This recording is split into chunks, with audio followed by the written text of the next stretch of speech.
नमस्कार दोस्तों, उम्मीद है आप लोग अच्छे से होंगे। अगर आप इस चैनल पे नए हैं तो कृपया इस चैनल को सब्सक्राइब कर दें, बेल आइकॉन नोटिफिकेशन पर क्लिक कर दें, वीडियो को लाइक एंड शेयर जरूर कर दें ताकि समय-समय पर आपके समक्ष और भी बेहतरीन वीडियोस बनाने का हमें मौका मिलता रहे। दोस्तों, माननीय सुप्रीम कोर्ट ने आज 16 जनवरी 2023 को 6 जजमेंट्स हैं वो प्रोनाउंस किए हैं। आइए हम कुछ जजमेंट पर थोड़ा सा गौर करते हैं। पहले इस पार्ट 1 में हम 2 जजमेंट्स हैं उस पर थोड़ा सा रोशनी डालते हैं किस तरह की जजमेंट्स थी। तो पहली जो जजमेंट थी जो कि है civil leave petition special leave petition civil 10499 of 2022 की। इस जजमेंट के कंटेंट्स में जाने से पहले थोड़ा सा हम जान लेते हैं इसमें हुआ क्या था कि यहाँ पर जो पटिशनर है उन्होंने एक डिविजनल बेंच के ऑर्डर को चैलेंज किया था और डिविजनल बेंच ने हाई कोर्ट के जो सिंगल बेंच के जो ऑर्डर था उसको रिवर्स कर दिया था और जो एम्प्लॉयर का जो ऑर्डर था उसको अफर्म्ड कर दिया था, उसको सस्टेन कर दिया था। तो हुआ क्या था कि यहाँ पर जो अपीलेंट है उन्होंने एक पोस्ट है, गवर्नमेंट की पोस्ट है, कांस्टेबल की पोस्ट है, उस पे अपॉइंटमेंट ली थी, लेकिन बाद में जो नौकरी के दौरान पता चला कि कुछ सप्रेशन ऑफ द फैक्ट्स हुए हैं, कुछ मटेरियल फैक्ट्स छुपा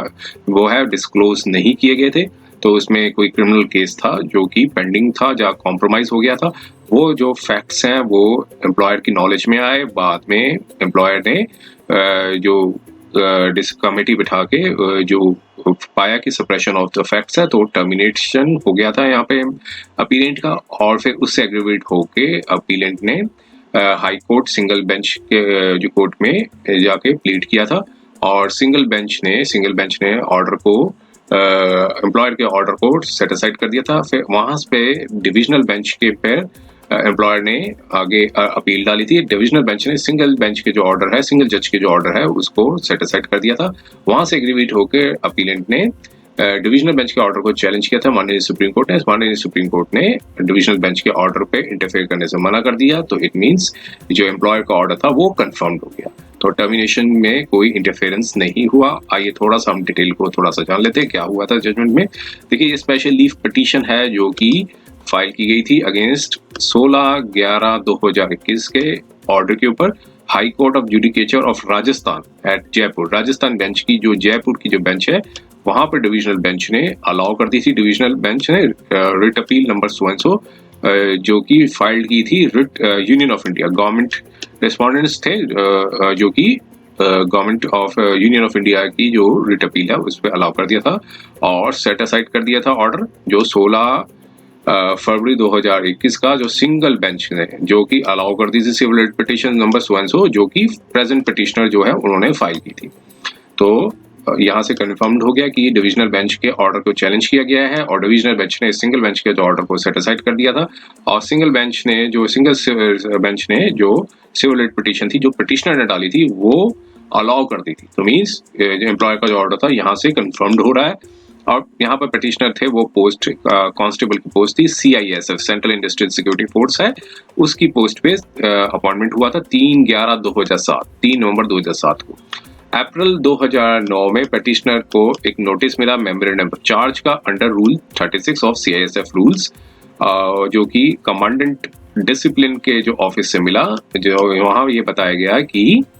जो वेरिफिकेशन जब सबमिट की गई थी करेक्टर के सर्टिफिकेट की, तो वहाँ एम्प्लॉय जो पिटिशनर ने they have suppressed the fact, तो फैक्ट को छुपाया था कि अंडर सेक्शन 323, 324 और 341 IPC में जो FIR रजिस्टर्ड हुई थी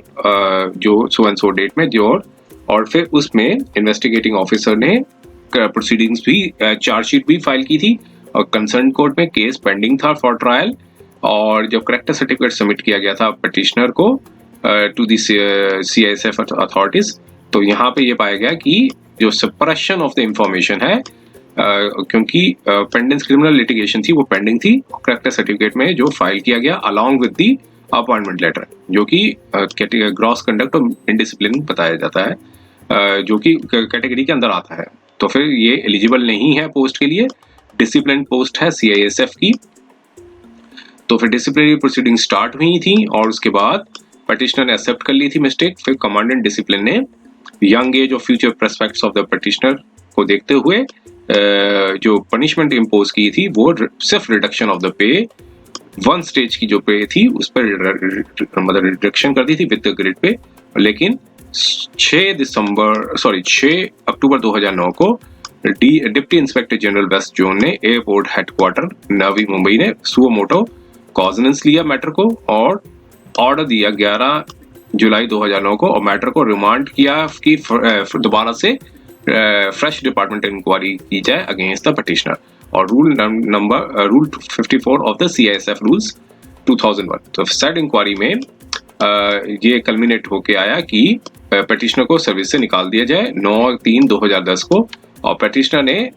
फिर डिपार्टमेंटल अपील भी डाली, लेकिन अपील भी डिसमिस कर दी गई अपीलेट अथॉरिटी द्वारा। रिवीजन पिटीशन भी डाली कॉम्पिटेंट अथॉरिटी को और असेल किया उस ऑर्डर को, वो भी डिसमिस कर दी गई। फिर उससे एग्रीवेट होके जो वेरियस अथॉरिटीज के एग्रीवेट होके पटिशनर ने एक writ petition number so and so file किया high court of judicature of Rajasthan at Jaipur में। सिंगल बेंच ने सेट असाइड कर दिया ऑर्डर को और जो रिमूवल किया गया था पटिशनर को, फिर डायरेक्ट कर दिया पटिशनर को कि वो एक डिटेल रिप्रेजेंटेशन दें before the appointing authority for reconsideration of his case. तो in the context of the judgment of the supreme court in the case of Avtar Singh versus union of India के case को देखते हुए एक डिटेल जो है वो के बाद रिप्रेजेंटेशन दोबारा से फ्रेश सबमिट करने के बाद द कमांडेंट CSIA मुंबई ने रिप्रेजेंटेशन को कंसिडर किया। जो जजमेंट पास हुई थी अवतार सिंह सुपरा की और जो अवतार Singh versus union of India की, और पाया कि CISF जो है एक आर्म्ड फोर्स है यूनियन ऑफ इंडिया की जो कि डिप्लॉयड है सेंसिटिव सेक्टर्स में, और फोर्स जो है वो एक मेंटेन करती है डिसिप्लिन को, हाईएस्ट ऑर्डर को, और इन्वॉल्वमेंट ऑफ द पिटिशनर जो है ग्रेव ऑफेंसेस में उनको डिबार किया जाता है अपॉइंटमेंट ऑफ सच फोर्स। तो जो कि वो सुटेबल नहीं है for the post appointment of CISF for the post of the constable general duty. फिर पिटिशनर ने फिर रिट पिटीशन डाली और सिंगल बेंच ने सेट असाइड कर दिया ऑर्डर को और रिट पिटीशन को अलाउड कर दिया। डायरेक्शंस दी रेस्पोंडेंट को कि रीइंस्टेट किया जाए उनको सर्विस में विद ऑल कॉन्सिक्वेंशनल बेनिफिट्स 17/2/2021 से। वाइड द ऑर्डर डेटेड 17/2/2021 का जो ऑर्डर आया था उस पे। फिर रिस्पोंडेंट्स ने स्पेशल रिट अपील फाइल की डिविजनल बेंच पे, और अपील जब जो थी वो डिविजनल बेंच की जो अपील थी वो अलाउड कर दी, मींस गवर्नमेंट ऑफ इंडिया की जो अपील थी, यूनियन ऑफ इंडिया की जो अपील थी उसको अलाउ कर दिया और सिंगल बेंच के जो ऑर्डर को सेट असाइड कर दिया। अब यहाँ पर माननीय सुप्रीम कोर्ट में यहाँ पर कंटेंशंस रखी गई, कहा कि वो ऑलरेडी 19 साल के थे जब लगाया गया था, फिर उसके बीच में कॉम्प्रोमाइज हो गया था पार्टीज में, और उसके बेसिस पे कॉम्प्रोमाइज पे ट्रायल कोर्ट ने केस को क्लोज कर दिया था। और पार्टिशनर को अपॉइंटमेंट हुई थी 3/11/2007 को, क्लोज किया गया था 21 नवंबर 2007 में। कई डिसीजंस पर रिलाई करते हुए और सबमिट किया कि नेचर ऑफ ऑफेंस जो है वो अलेजली इन्वॉल्व्ड, तो removal of the service on the grounds of non disclosure के जो है वो could not be said to be a gross misconduct attracting the harsh punishment। ये सब कंटेंशंस रेज की गई। माननीय सुप्रीम कोर्ट ने आप देखिए क्या अपना निर्णय दिया। ये अवतार सिंह की जो जजमेंट थी उसके जो कंटेंट्स हैं वो यहाँ पर रिप्रोड्यूस किए गए, और पैरा नंबर 38 की जो जजमेंट थी उसमें ये सारे चीजें बताई गई हैं। पैरा 38 में क्या था कि कब अगर ये सारे जो पॉइंट्स हैं रेज किए गए थे वहां पे अवतार सिंह की जजमेंट पे, और जब ये प्रिंसिपल्स जो अवतार सिंह की जो थी वो 3 बेंच की जो जजमेंट थी, उसके बाद डाइवर्जेंट व्यूज थे एक्सप्रेस किए गए बाय डिफरेंट वेरियस बेंचेस, और फिर कोर्ट ने Satish Chandra Yadav versus union of India की जजमेंट थी उस पर कंसिडर किया, और इनकंसिस्टेंट व्यूज थे लिए गए थे union of India versus Mathew Meda, union of India versus Dilip Kumar Malik और Pawan Kumar versus union of India,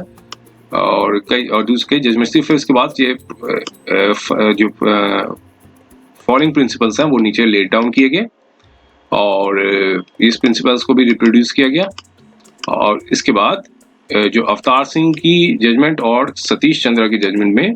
court ने फिर वो प्रिंसिपल्स को अप्लाई किया, कहा कि कोई हेजिटेशन नहीं है कि single bench of high court ने एक एरर की थी और इंटरफेयर किया था order by the respondent authorities में, और रिस्पोंडेंट अथॉरिटीज ने कंसीडर किया था अवतार सिंह की जजमेंट को कंसीडर किया था, और पाया था कि पिटिशनर जो है अपॉइंटेड हुए हैं CISF की पोस्ट पे, जो कि जो पेंडिंग केस था जब at the time of enrolment in force, लेकिन उन्होंने अपना जो डिस्क्लोजर नहीं किया था, सप्रेशन तो फिर रिवील नहीं किया था, तो फिर deliberate suppression of the facts है जो कि एक एग्रावेटिंग सर्कमस्टांसेस है, और सीआईएसएफ जो है एक आर्म फोर्स है यूनियन ऑफ इंडिया की, डिप्लॉयड है सेंसिटिव सेक्टर्स में airport, ports, department of atomic energy, department of space, metro, power, steel, for internal security duty etcetera. तो जो पर्सनल जो फोर्स पर्सनल है उसको मेंटेन करना है डिसिप्लिन ऑफ हाईएस्ट ऑर्डर, और इन्वॉल्वमेंट ऑफ पटिशनर इस सच तरह के ग्रेव ऑफेंस में उनको डिपार्ट किया जाता है अपॉइंटमेंट में। तो ये एक वेल रीजन्ड और वेल कंसिडर्ड डिसीजन था रेस्पोंडेंट अथॉरिटीज का, जो कि इंटरफेयर नहीं करना चाहिए था सिंगल बेंच को, जब अपनी पावर 226 ऑफ द कॉन्स्टिट्यूशन में जो हाई कोर्ट ने एक्सरसाइज की, और जबकि एलिगेशन ऑफ मैलाफाइडनेस और non observation of the rules of natural justice है, और the breach of the statutory rules हैं, जबकि attributed against the respondent authorities, जबकि कोई नो एलिगेशंस नहीं थी इस तरह की मैलिफाइडनेस, ये नेचुरल जस्टिस नहीं दी गया क्योंकि सब कुछ ये प्रिंसिपल्स फॉलो किए गए थे। और कॉन्स्टिट्यूशन बेंच की जो जजमेंट थी state of Odisha and others, Vidya Bhushan Mahapatra, जो कि 1963 में ली गई थी, और पाया था कि ग्रेविटी जो एस्टेब्लिश मिसकंडक्ट होगा तो पनिशिंग अथॉरिटी की जो पावर है टू इम्पोज पनिशमेंट। तो ये सारे जजमेंट्स पर रिलाई करते हुए कोर्ट ने जो फिर सारी जजमेंट्स पर रिलाई किया, और कोर्ट ने सिंगल डिविजनल बेंच के जो ऑर्डर को इंटरफेयर करने से मना कर दिया, और कहा कि हम इसमें एक्सरसाइज नहीं करेंगे क्योंकि limited jurisdiction under article 136 of the constitution. तो फिर ऐसे ग्राउंड्स पे एसएलपी को डिसमिस कर दिया। ये आज ही जजमेंट आई है 16 जनवरी 2023 की। आइए हम दूसरी अब जजमेंट है उस पर हम थोड़ा सा गौर करते हैं। और जो दूसरी जजमेंट है वो है एक सिविल अपील है ये भी, और Delhi developmental authority versus respondents, जो कि सिविल अपील 277 ऑफ 2023 की है। और यहाँ पर एक क्वेश्चन ऑफ लॉ जो है रेज किया गया था, उसमें ये बताया गया था कि जो सब्सिक्वेंट प्रोसीडिंग्स हैं उनका क्या लोकस स्टैंडाई है, क्या क्या लोकस है to challenge the acquisition proceedings और लैप्स ऑफ द एक्विजिशन जो made under 213 of this act. तो right to the fair compensation जो है वो लैंड एक्विजिशन का सेक्शन 24(2) का जो है प्रोविजन है उस पर जो है डिस्कस किया गया है। और कोर्ट ने कहा था कि एक सब्सिक्वेंट प्रोसीडिंग्स जो है सब्सिक्वेंट परचेजर होते हैं उनका कोई लोकस स्टैंडाई नहीं होता है कि वो एक्विजिशन प्रोसीडिंग्स को जो चैलेंज करें। तो आइए हम इस पर थोड़ा सा डिटेल पे देख लेते हैं क्या था इस जजमेंट। तो यहाँ पर ये सारी जजमेंट आई थी, तो उसमें ये था कि कॉमन क्वेश्चन ऑफ लॉ जो फैक्ट्स थे वो इस अपील में जो इम्पिंज जजमेंट और ऑर्डर है जो कि हाई कोर्ट में पास किए गए थे, उस अपील को डिसाइड किया गया, डिस्पोज कर दिया गया। हाई कोर्ट ऑफ दिल्ली ने 30 जनवरी 2018 को रिट पिटीशन नंबर सो और इसमें रिट पिटीशन जो फाइल की थी रिस्पोंडेंट नंबर 1 की, उसमें अलाउ कर दिया था रिट पिटीशन को, और पाया था कि acquisition with respect to the land in question is deemed to be have lapsed by virtue of section 24(2) of right to fair composition and transparency in the land acquisition rehabilitation and resettlement act 2013, जिसको 213 act कहते हैं। Act के refer किया गया इस judgement में। तो beneficiary थी और एक्वायरिंग बॉडी थी, वो उन्होंने यहाँ पर अपील फाइल की थी। मीन्स गवर्नमेंट ऑफ एनसीटी ने जो है वो नोटिफिकेशन निकाला था और बेनिफिशियरी है Delhi development authority.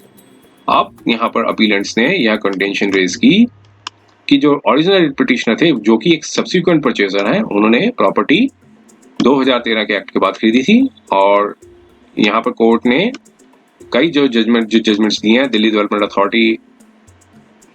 Versus Pawan Kumar and others civil appeal number so Delhi development authorities versus Godfrey Phillips limited civil appeal number so, तो जो कि एक बीइंग सब्सिक्वेंट परचेजर है, उनकी कोई लोकस नहीं है to challenge the acquisition lapsing of the acquisition proceedings. तो यहाँ पर हाई कोर्ट ने मटेरियल एरर किया और पाया कि डिक्लेयर किया कि एक्विजिशन जो है with respect to the land in question जो है वो लैप्स हो गया रिट पिटीशन जो फाइल की गई थी रिस्पोंडेंट नंबर 1 द्वारा, क्योंकि वो एक सब्सिक्वेंट परचेजर है और उनका कोई लोकस स्टैंडाई नहीं है, लोकस नहीं है to challenge the acquisition as held by this court in aforesaid decisions. तो माननीय कोर्ट सुप्रीम कोर्ट ने कई डिसीजंस दे रखे हैं कि जो सब्सिक्वेंट परचेजर्स होते हैं उनकी कोई लोकस नहीं है कि वो जो भी लैप्स हो जाती हैं इसमें एक्विजिशन प्रोसीडिंग्स में उनको चैलेंज कर सकें। तो बाकी जो जजमेंट्स थी उस पर रिलाई किया और यहाँ पे दूसरी जजमेंट्स पे भी जो है अभी रिलाई करने के बाद पार्टीज को सुनने के बाद कोर्ट ने पाया कि स्पेसिफिक केस है अपीलेंट्स का हाई कोर्ट का कि ओरिजिनल पिटिशनर जो थे वो सब्सिक्वेंट परचेजर थे, उनका रिक्वायर्ड था राइट और टाइटल और इंटरेस्ट था वो 2018 का था। ओरिजिनल पिटिशनर्स ने जो है वो रिकॉर्डेड ओनर नहीं है जब अवार्ड था लैंड इन क्वेश्चन का, लैंड एक्विजिशन एक्ट का जो इशूड हुआ था। तो ये अपीयर होता है कि हाई कोर्ट के पास जब हाई कोर्ट में जो ओरिजिनल पिटिशनर ने क्लेम किया था राइट टाइटल और interest basis of assign deed of 2015, तो नोटिफिकेशन जो हुआ था 25 नवंबर 1980 का हुआ था और अवार्ड डिक्लेयर हुआ था 5 जून 1987। तो शॉर्ट क्वेश्चन ये था कि जो क्या ओरिजिनल पिटिशनर्स जो हैं जो कि एक सब्सिक्वेंट परचेजर हैं, क्या उनका लोकस है to to challenge the acquisition और लैप्सिंग ऑफ द एक्विजिशन। तो अब कोर्ट ने कहा कि अब ये रेस इंटीग्रा नहीं हो गया है, रह गया है इस केस का, क्योंकि 3 बेंच जजमेंट ने जो शिव कुमार एंड अदर्स का जो केस था वो फॉलोड किया गया था by another bench of this court, जो कि केस थे Godfrey Phillips limited and Pawan Kumar and others. तो डिसीजन था इस कोर्ट का कि जो शिव कुमार एंड अदर्स का था 3 बेंच ने जो दिया था वो कॉन्ट्रेरी व्यू दिया गया था जो 2 बेंच की जो कोर्ट ने दिया था जो government of NCT of Delhi versus Manav Dharam trust था। अब उसको यहाँ पर एक्सेप्ट नहीं किया जा सकता है क्योंकि वो एक गुड लॉ नहीं है। तो 3 बेंच की जो जजमेंट का जो डिसीजन आया था Shiv Kumar and in case of Godfrey, तो कोर्ट ने सब्सिक्वेंटली ऑब्जर्व किया था कि सब्सिक्वेंट परचेजर का कोई लोकस नहीं है कि एक्विजिशन प्रोसीडिंग्स को चैलेंज करे अंडर एक्ट 2013। तो इस सारे ग्राउंड्स पे हाई कोर्ट ने एक एरर की है और ओरिजिनल पिटिशनर ने एक मटेरियल एरर की है और हाई कोर्ट ने एक मटेरियल एरर की है और डिक्लेयर किया कि acquisition with respect to the land in question in deem to be have जो है वो लैप्स हो गया है सेक्शन 24 सब पार्ट 2 ऑफ 2013 का एक्ट में। तो रिट पिटिशन जो कि रिस्पोंडेंट नंबर 1 द्वारा फाइल की गई थी और इम्प्यून जजमेंट जो है वो इसको क्वैश किया जाता है और सेट असाइड किया जाता है। तो दोनों अपील सक्सीड होती हैं और अपील को अलाउ कर दिया और रिस्पोंडेंट की जो रिट पिटिशन जो फाइल थी हाई कोर्ट केस उसको सेट असाइड कर दिया, क्वैश कर दिया। तो ये था पार्ट 1 वीडियो जो कि आज जो जजमेंट्स आई हैं माननीय सुप्रीम कोर्ट ने दी हैं, और भी बने रहिए बाकी पार्ट 2 के लिए। इस चैनल को कृपया सब्सक्राइब जरूर कर दें, बेल आइकॉन नोटिफिकेशन क्लिक कर दें, वीडियो को लाइक एंड शेयर जरूर कर दें ताकि समय समय पर आपके समक्ष और भी बेहतरीन वीडियोस बनाने का हमें मौका मिलता रहे। समय देने के लिए बहुत बहुत धन्यवाद।